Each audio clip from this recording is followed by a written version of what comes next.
So yata sa Subic Bay.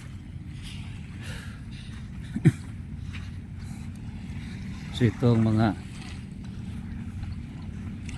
yati nila, no?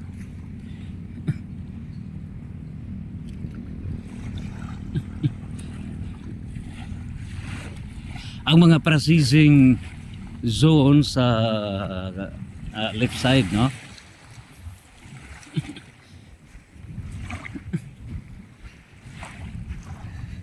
Itong area.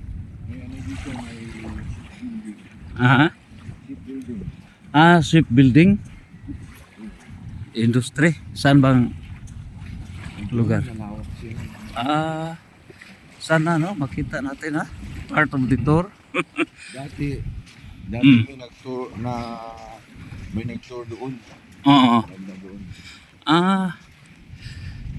So malaking area sa shipbuilding. Zambales, no? So part of the Subic Subic Bay Metropolitan Authority. Metropolitan Authority. So ito talaga. Pamunit.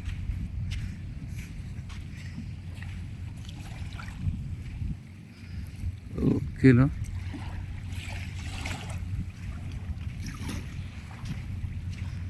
So this is the oh, may isda pala ka.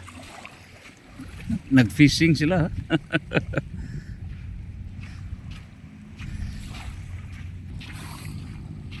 So comparatively speaking, kini karon nga Subic na anak ni plano sa Loon, no?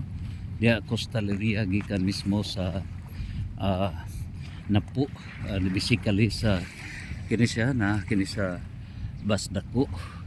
O niya ditso na kini sa Pigot to Tangnan ngadto na sa Kuasi, Tuntunan ditso na sa Sungon area, longest beach in Bohol. So mukabat kana og mga 7 ka kilometro, no? Og we are comparing the coastal area of Loon with Subic Bay. Ang advantage nini, of course, kining area paingon diha pila lang ni kametros. Ikumpara nato diri sa uplifted area sa Loon, labihan kataas. It's not only ingon ini ang pila ni kametros, 10, 20, 30, mga 50 meters, hindi lang. Dito sa Loon, from Basdako to Sungon, maabot ka na og mga 250, no? 250 to 300 ka meters. Dako ka nag area ang Loon nga ma-develop ka na. Of course, under ka na sa UNESCO. I mean sa under na kini sa ining puntuha karon sa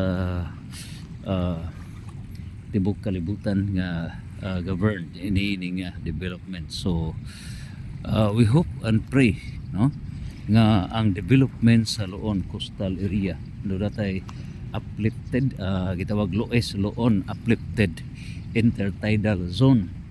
So nining puntuha karon, hopefully do na tay basis nini ang Subic Bay.